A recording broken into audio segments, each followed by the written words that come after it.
চিকিৎসকৰ হেমাহিৰ বাবে পুনৰ আৰু এজন ৰোগীৰ মৃত্যু হ'ল। নগাঁৱৰ ডিউকেয়াৰ হস্পিটেলত সংঘটিত হৈছে এই ঘটনা। মৃত্যু হোৱা ৰোগীগৰাকী ধিং ডুমডুমিয়াৰ ফজলুল হক বুলি জানিব পৰা গৈছে। ৰোগীজনক পৰিয়ালৰ লোকে চিকিৎসক আৰিফুল হকৰ পৰামৰ্শ মতে 14 মেত ভৰ্তি কৰিছিল নগাঁও ডিউকেয়াৰ হস্পিটেলত। ৰোগীজনক হস্পিটেলখনৰ আইচিইউত ভৰ্তি কৰাই চিকিৎসা প্ৰদান কৰা চিকিৎসকগৰাকীয়ে IPL খেল চাবলৈ যোৱা বুলি অভিযোগ ৰোগীৰ আত্মীয়ৰ। পাছত আইচিইউত চিকিৎসাধীন অৱস্থাতে পুৱা 4 বজাত মৃত্যু হয় ৰোগীগৰাকীৰ। News desk report ND365। আমি 14 তাৰিখে আপোনাৰ 6টামান বজাত আমাৰ এজন পেচেণ্ট আমি লৈ আহিছিলোঁ ডিউকেয়াৰত। ডক্টৰ আৰিফুলক তাৰ আগদিনাখন আমি ডক্টৰ আৰিফুলক দেখালোঁ। দেখুৱাই তেওঁলোকে টেষ্ট কিছুমান কৰিব দিলে। আমি টেষ্টবিলাক কৰালোঁ। কৰোৱাৰ পিছত তেওঁ ক'লে যে ক্ৰিটিনাৰ প্ৰব্লেম আছে, কিডনিৰ ক্ৰিটিনাৰ প্ৰব্লেম আছে, পেচেণ্টটো এডমিট দিব লাগে। আমি 14 তাৰিখে আপোনাৰ 6টামান বজাত আমি পেচেণ্টটো সন্ধিয়ালৈকে পেচেণ্টটো এডমিট দিলোঁ। এডমিট দিয়াৰ পিছত তেওঁলোকে ক'লে যে পেচেণ্টটো আইচিইউত দিব লাগে। ঠিক আছে আইচিইউত দি দিওঁ, ক্ৰিটিকেল হৈ আছে ঠিক আছে আইচিইউত দি দিয়ক। কিন্তু আইচিইউত দিলে অসুবিধা নাই। যোৱাকালি আমাক ৰাতিপুৱা ক'লে যে পেচেণ্টটো লাগিব, ডায়লচিছ লাগিব। ঠিক আছে ডায়লচিছো কৰক, অসুবিধা নাই। ৰাতিপুৱা তাৰপিছত সন্ধিয়া 5টামানত তেওঁলোকে ডায়লচিছ কৰিলে। ডায়লচিছ কৰাৰ পিছত পেচেণ্ট নৰ্মেল, পেচেণ্ট গৈ আপোনাৰ আকৌ আইচিইউত সোমাই আছে, অসুবিধা নাই। ৰাতি আপোনাৰ 11টা 12:30 আমাৰ যিজন পেচেণ্টৰ লগত যিজন তেওঁৰ পেচেণ্টৰ ল'ৰা আছিলে, পেচেণ্টৰ নাম ফজলুল হক, কিন্তু তেওঁলোকে ইয়াত এণ্ট্ৰি কৰি থৈছে ফজিলা বুলি। কাউণ্টাৰত ফজলুল হকৰ জেগাত এণ্ট্ৰি কৰি থৈছে ফজিলা বুলি। ৰাতিপুৱাৰ পিছত যে আমি যেতিয়া ক'লোঁ যে আমাক বিল দিয়ক, ফজিলাৰ নামত বিল দিব খুজি আছে, সেইটো এটা মিষ্টেক কৰিলে। তাৰপিছত আপোনাৰ ৰাতি 12টাত ক'লে পেচেণ্টজনৰ অৱস্থা বেয়া, পেচেণ্টজনক আমি ভেণ্টিলেটৰত দিম। আমি কৈছোঁ ঠিক আছে, যদি অৱস্থা বেয়া যদি ভেণ্টিলেটৰত দিয়ক, অসুবিধা নাই।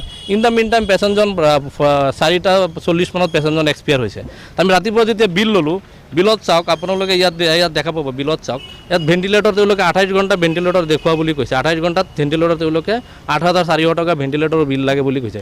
এজন পেচেণ্টক ভেণ্টিলেটৰ দিব হ'লে আমাকতো আগত জনাব লাগিব যে পেচেণ্টজন আপোনালোকে ভেণ্টিলেটৰত দিম। জনাইছে ৰাতি 11টাত, কিন্তু তেওঁলোকে দেখাইছে যে পেচেণ্টজন আমি পৰহিৰ পৰাই ভেণ্টিলেটৰত ৰাখি থৈছোঁ। গতিকে আমি তেওঁলোকৰ লগত বেহেজ কৰিব অহা নাই বা কাজিয়া যুক্তি হৈ কৰিব অহা নাই। আমি কৈছোঁ যে সৰ্বসাধাৰণ মানুহখিনিক তেওঁলোকে লুটি আছে। এই হস্পিটেল, প্ৰাইভেট হস্পিটেলখন খুলি সৰ্বসাধাৰণ মানুহখিনিক লুটি আছে। চৰকাৰে ইয়াৰ দৃষ্টিগোচৰ কৰিব লাগে। আৰু আমি যে সাধাৰণ মানুহখিনি যিখিনি শ্ৰমজীৱী মানে, আজি ধৰক ইয়াত বহুত পেচেণ্ট আছে, তেওঁলোকৰ কোনোবাই মাটি বন্ধক দিছে, মাটি বিক্ৰী কৰিছে, কোনোবাই ঘৰ মাটি বিক্ৰী কৰি আনি ইয়াত ট্ৰিটমেণ্ট কৰি আছে। কিয়? বেটাৰ ট্ৰিটমেণ্ট পাবৰ কাৰণে আমি ইয়াত আহিছোঁ না। তেওঁ ডক্টৰ আৰিফুল, তেওঁ উপস্থিত নাই। তেওঁ বোলে ক'ৰবাত গ'ল, খেল চাব নে কিবা গ'ল। আমি ভেণ্টিলেটৰত আপোনাৰ ডায়লচিছ কৰাৰ পিছত তেওঁ কোনো আহি দেখা নাই। বেলেগ আপোনাৰ আইচিইউৰ ডক্টৰে দেখিছে। এতিয়া আমি ডক্টৰৰ লগত কনচাল্ট কৰোঁতে তেতিয়া আমি কৈছোঁ যে এনেকুৱা, তেওঁলোকে আমাক উল্টাহে বুজায় আৰু কয় মিডিয়াই কি কৰিব কৰকগৈ আপোনালোকে। তেওঁ এডমিট কৰাৰ পিছত আমি তেওঁৰ কালি নাই, তেওঁ কালি IPL আমি শুনা মতে আৰু IPL চাব গ'ল। তাৰ আগতে 9টামান বজাত আৰু এজন মেডিচিন ডক্টৰৰ লগত মই নিজে ফোনত টেলিফোনত কথা পাতিছোঁ। মই কৈছোঁ যেতিয়া পেচেণ্টৰ অৱস্থাটো কি কওকচোন। কৈছে যে পেচেণ্টৰ অৱস্থা এতিয়া ঠিকে আছে, আমি ৰাতিপুৱা আকৌ টেষ্ট কৰিম, টেষ্ট কৰি যদি ক্ৰেটিনা যদি আপ ডাউন হয় তেতিয়াহ'লে আমি আকৌ ডায়লচিছ কৰিম। মই কৈছোঁ হ'ব, ভাল কথা। এইটো আপোনালোকে তেওঁলোকৰতো লুণ্ঠন, এইটো আৰু সাধাৰণ মানুহখিনিৰ লুণ্ঠন। এতিয়া ধৰক আমি এইটো পঢ়িব পাৰিছোঁ কাৰণে আমি বুজিছোঁ। এতিয়া ইয়াত বহুত মানুহ আছে তেওঁলোকে বিল পঢ়িবই নাজানে। গতিকে সেই মানুহখিনিৰ পৰা তেওঁলোকে লুণ্ঠন কৰি আছে না। গতিকে মই আমি পে'মেণ্ট দিব লাগে দি দিম। আমাৰ পেচেণ্ট এক্সপায়াৰ হৈ গ'ল।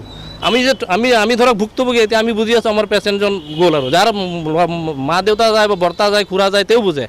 আমি আপোনালোকৰ থ্ৰু দি এইটোৱে ক'ব বিচাৰিছোঁ যে অনাগত দিনত যে এনেকুৱা ভুল আৰু তেওঁলোকে নকৰে, আৰু অলপ ইয়াৰ বিষয়ে অলপ চৰকাৰে যে দৃষ্টিগোচৰ দিয়ে প্ৰাইভেট হস্পিটেলবিলাকৰ বিষয়ে।